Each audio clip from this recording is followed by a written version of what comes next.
편했습니다. 제2 IMF 외환위기 다시 오는가 라는 제목인데요. 지금 환율이 1,500원 가까이 올라왔습니다. 1,480원 가까이 되는데 저는 1997년도에 외환위기를 직접 맞았습니다. 종합주가지수가 1000에서 270포인트가 폭락을 했고 서울의 엄마 아파트가 2억까지 폭락을 했습니다. 결론은 환율이 올라가면 국가 경제가 흔들리는 가장 좋은 지표가 됩니다. 저는 지금 한 20년간 왜 대한민국이 외환위기를 맞았고 외환위기를 어떻게 예방할 수 있는지에 대한 책을 저술했고 우리 개인들은 어떻게 하면 자식의 자산을 지킬 수 있느냐, 부동산이나 주식이나 이런 방법을 통해서 우리가 자산을 잘 지킬 수가 있고 또 자산을 불릴 수가 있습니다. 거기에 대해서 말씀을 드리겠습니다.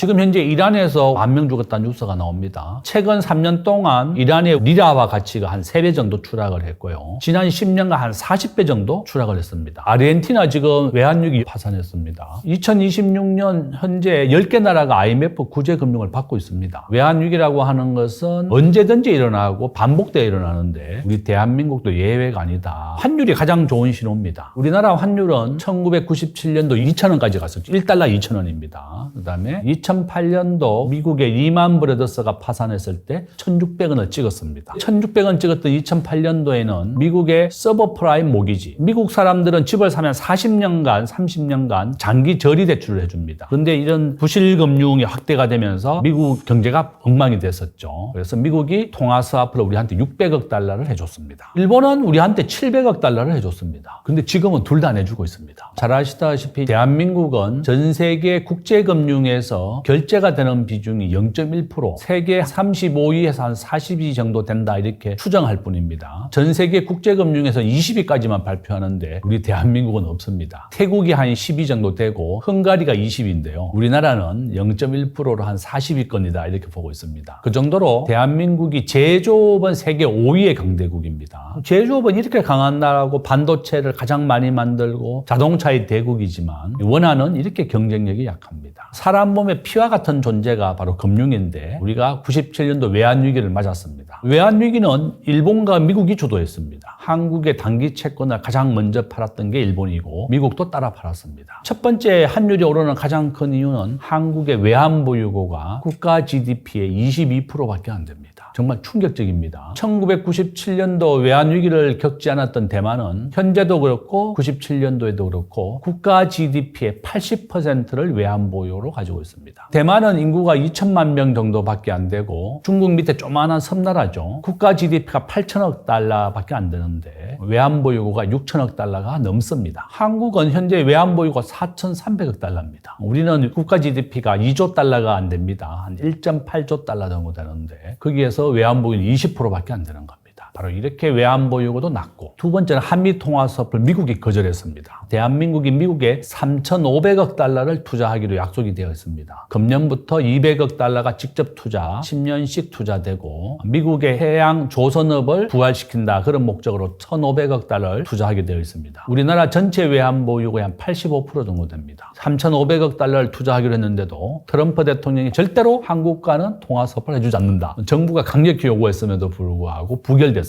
그래서 저는 대체 미국이 왜 우리한테 한미 통화 수합을 해주지 않았을까 굉장히 의심스럽고 세 번째는요 우리나라 국가 부채율입니다. 금년도에 한국의 국가 부채율 52%입니다. 52%니까 아주 낮은 거 아니냐 이렇게 얘기할 수 있습니다. IMF는 비기축통화국, 한국은 비기축통화국이죠. 세계 40위권이니까 기축통화국은 5개 나라밖에 없습니다. 달러, 유로화, 일본의 엔화, 중국의 위안화, 영국의 파운드화 5개가 기축통화국입니다. 기축통화국은 석유를 사올 때 결제할 수 있는 돈을 기축통화국이라고 합니다. 근데 우리나라는 비기축통화국이죠. IMF는 최근에 발표했습니다. 대한민국이 전 세계에서 가장 많이 돈을 푸는 나라다. 돈을 많이 풀면 사람들이 물건을 사려고 합니다. 그래서 물가가 오르죠. 이것을 우리가 인플레이션이라고 부릅니다. 그러니까 대한민국에 지금 현재 올해 작년보다 국가 예산을 8% 올렸습니다. 728조입니다. 작년에는 추경 예산을 40조나 풀었습니다. 그러니까 돈을 많이 푸니까 원화의 가치가 떨어지는 게 또 원인 중에 하나입니다. 앞으로 정부는 계속 확대 재정을 5%, 4% 이상 하겠다는 겁니다. 우리나라 물가는 2% 올랐고 최저임금 올해 2.9% 올렸습니다. 정부가 8% 이상 재정을 확대했기 때문에 이렇게 원화의 가치가 떨어지는 것도 하나의 원인입니다. 바로 이런 이유 때문에 환율이 저는 오르고 있는 이유다. 지금 현재 우리 대한민국은 지금 우리 2026년 3월부터 노란봉투법이 시행됩니다. 현재 우리 대한민국 대학생 취업률 45%입니다. 여러분들이 취업을 못한다고 여러분 잘못이 아니라 국가가 잘못한 것도 저는 책임이 큽니다. 전 세계의 법인세의 평균은 21%인데요. 대한민국은 현재 26%입니다. 작년에 정부가 1% 법인세를 올려버렸습니다. 26%가 된 거고요. 전 세계 평균은 21%고 미국은 21%에서 15%까지 법인세를 낮추겠다고 예고가 되어 있습니다. 트럼프 대통령입니다. 트럼프 대통령은 미국을 전 세계 제조업 1위 국가로 만들겠다는 게 목표입니다. 그래서 관세를 물지 않으려면 미국에 와서 공장을 지으라는 겁니다. 2026년도 금년이죠. 삼성전자가 60조를 투자해서 반도체 공장이 완공이 됩니다. 현대자동차는 30조를 올해 더 추가 투자하기로 했습니다. 이와 같이 한국에 지어야 될 공장들이 미국이 법인세를 낮춰주고 미국은 강력한 노조도 없습니다. 미국은 공무원들 원래 11만 명 해고했습니다. 미국은 법과 원칙대로 하죠. 그 정도로 미국은 굉장히 엄하다. 그러니까 이제 한국에 있는 유럽 상공회의소나 한국에 있는 미국 상공회의소가 한국의 노란봉투 법이 시행되면 철수하겠다 이런 얘기하고 있습니다. 외국인들이 한국에 투자하는 방법이 두 가지 방법이 있습니다. 첫 번째는 직접 투자. 외국인들이 한국에 와서 공장을 짓고 사람을 고용하는 것을 직접 투자라고 부르고 한국의 주식과 채권을 투자하는 것을 간접 투자라고 부릅니다. 삼성전자는 현재 45%가 외국인 지분이고 우리가 알고 있는 국민은행은 80%가 외국인 지분입니다. 그러니까 이제 쿠팡 자꾸 외국 기업 아니냐 그러는데 롯데와 쿠팡 다 외국인들이 대주주입니다. 롯데는 롯데홀딩스 일본 대주주고 그다음에 쿠팡은 쿠팡 INC가 대주주지만 우리가 지금 현재 다국적 기업이기 때문에 그 기업을 누가 주식을 많이 가지고 있는가가 중요한 게 아니라 그 기업이 어느 나라에 위치해 있고 어느 나라 국민을 고용하고 있는가가 중요한 겁니다. 쿠팡은 한 30만 명 정도가 일을 합니다. 배달하는 사람들. 우리나라에서 고용하고 있고 국민은행은 100% 우리나라 국민들이 있잖아요. 그렇지만 대주주는 전부 다 외국인입니다. 이미. 그게 중요하다 이렇게 말씀만 드리고 결론은 외국인들이 우리나라에 직접 투자로 들어오는 것보다 우리나라에서 빠져나가는 게 2배에서 5배 정도 많습니다. 한국의 삼성, LG, 현대자동차, 미국, 베트남, 인도로 계속 공장을 옮기고 있습니다. 한국의 강력한 노조, 그다음에 노란봉투법, 법인세 이런 것 때문에 공장이 빠져나가는 겁니다. 그래서 여러분들이 취업이 안 되는 게 여러분 잘못이 아니다. 국가와 국회가 정말 기업하기 좋은 환경을 만들어줘야 되는 겁니다. 한국에는 현재 우버가 금지되어 있습니다. 길에 다니는 우버 있죠. 그 기존 택시에다가 우버를 붙이는 겁니다. 진정한 우버는 자기 집에 있는 자가용을 가지고 대학생 청년들이 택시 영업을 하는 겁니다. 저도 해외 출장 가면 우버를 많이 이용하는데요. 기존 택시보다 30% 할인된 금액입니다. 우리나라의 택시 기사가 반대를 한다고 해서 우버를 금지시켰는데 택시 요금만 지금 2배 올랐습니다. 저는 우리나라에 우버만 허용해도 여러분 청년들의 일자리 한 30만 개 이상 생길 거라고 보고 있거든요. 한국에는 우버 타다 다 금지되어 있습니다. 한국에서 새로운 신산업을 할 수 없는 겁니다. 1870년도 개화기 시절에 전 세계가 과학기술을 받아들이고 문명을 발전시켰는데 한국은 쇄국을 했습니다. 나라를 꼭 묶고 외국인들이 새로운 과학을 못 가져오게 막아버렸습니다. 우리 대한민국은 현재 전 세계 스마트폰 보급률 1등입니다. 삼성전자가 전 세계 스마트폰 20%를 공급하고 있고 반도체도 1등인데 아직까지 이 4차 산업혁명이 금지된다는 겁니다. 빨리 대한민국은 전 세계 이런 큰 흐름의 물결을 편성해야 된다. 따라가야 된다는 겁니다. 외국인들이 오면 깜짝 놀랍니다. 어떻게 스마트폰을 가장 잘 만드는 나라가 우버가 금지되어 있어서 저는 정부가 빨리 혁신해야 된다. 한국의 경제 성장률 이제 앞으로 5년간 매년 2%밖에 안 됩니다. 미국이 3%, 인도가 6%, 7%입니다. 대한민국이 이렇게 2%밖에 경제 성장을 못하고 있는 겁니다. 그래서 여러분들 일자리가 줄어드는 거다. 저는 국회와 정부가 정말 혁신하고 기업하기 좋은 환경을 만들어 주실 것을 부탁드립니다.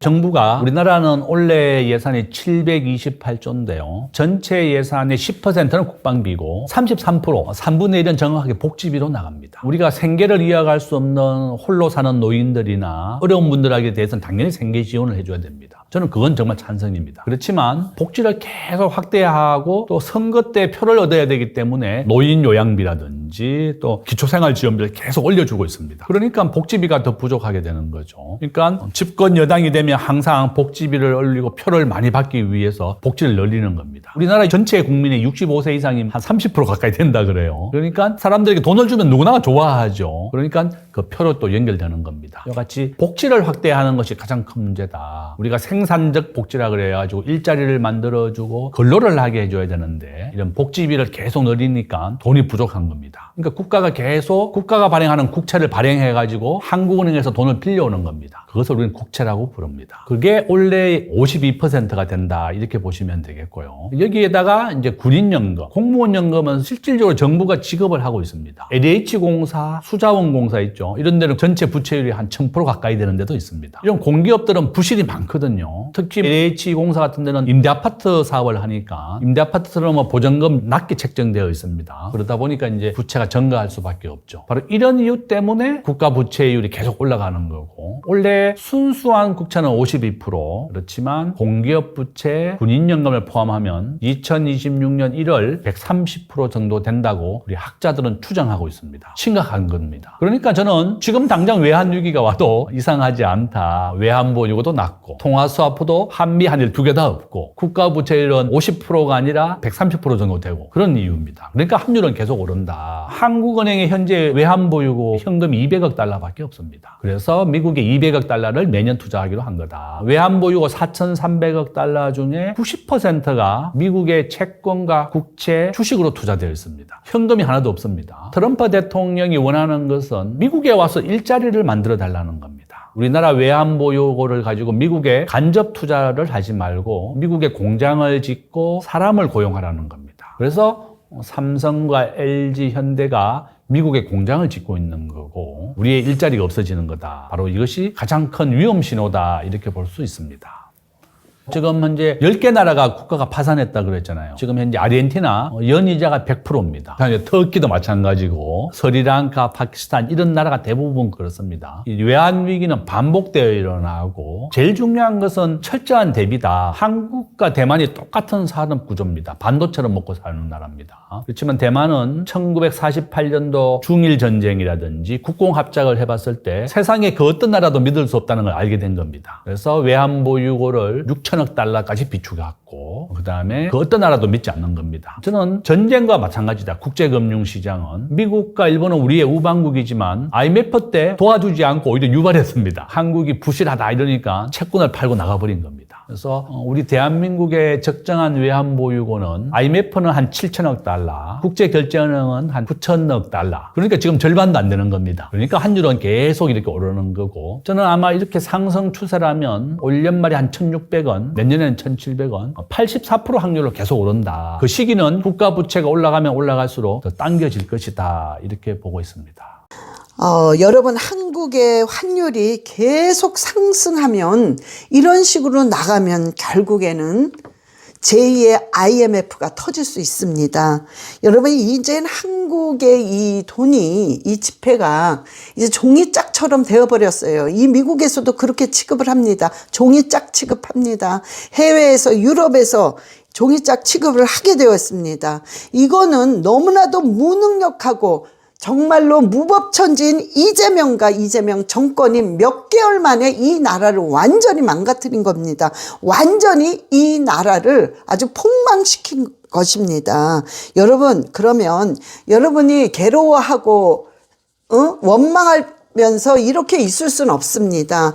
여러분, 반드시 지금 정말 하나님께 지혜를 구할 때입니다. 하나님, 이 난관을 어떻게 대처해 나가야 합니까? 하며 지혜를 구하세요. 하나님께서 분명히 가르쳐 주시고 여러분을 보호해 주시며 반드시 책임져 주십니다. 여러분, 지금은 지혜를 구하면서 기도할 때입니다. 그러면서 여러분들이요, 될 수 있는 한 지출을 줄이시고 그 다음에 투자하지 마세요. 투자는 절대 하지 마시고 여러분이 배울 수 있는 그 기술이라든가 어떤 자격증을 취득하세요. 왜냐하면 기술은 위기 때도 수요가 있습니다. 그래서 여러분들이 정말 이제는 기도를 하면서 준비하면서 하나님 정말 이런 난관들을 잘 넘길 수 있도록 하나님이 지혜를 주시고